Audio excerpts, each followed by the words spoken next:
Well, today we come to the end of the book of Genesis. And all of Israel has now come to live in Egypt. Remember, Joseph revealed to his brothers who he was, sent them back to get his father, to get all their people, all their belongings to come back and live in the land of Egypt so that they could survive the famine. During that time in Egypt, Jacob dies. And then the book ends with Joseph dying as well. And I want us to take a look today at some of the last words there in Genesis, at Joseph's last words. So Genesis chapter 50, verse 22 through 26. And these are the last words of Joseph and the last words of the book of Genesis. Beginning in verse 22, Joseph and his father's family remained in Egypt. And Joseph lived 110 years. He saw Ephraim's son to the third generation. The sons of Manasseh's sons, Machir, were recognized by Joseph. And Joseph said to his brothers, "I'm about to die, but God will certainly come to your aid and bring you up from the land to the land he swore to give Abraham, Isaac, and Jacob."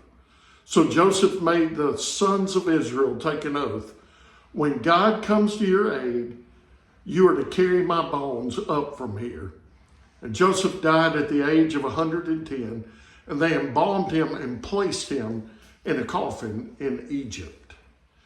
Now Joseph made them promise that after he was dead, after he was gone, and that when they were to go to the promised land, he made them promise that they would take his bones with them. You may remember the words to Abraham back in Genesis chapter 15 and verse 13.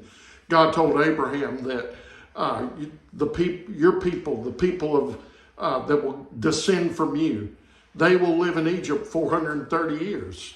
And then we find the Exodus happening. Moses is leading them out of Egypt. And Exodus chapter 20 and verse 40 states that they had been in Egypt 430 years. Joshua, over in the book of Joshua, chapter 24, verse 32, we see that this promise that was made to Joseph was kept as his bones are brought to the promised land and buried there. Joseph had faith that God would keep his word, that God would keep the word to bring Israel from Egypt to the promised land, the promise that God had made to Abraham, to Isaac, and Jacob, and the promise that Joseph believed as well. I don't know about you. I'm a very black and white person.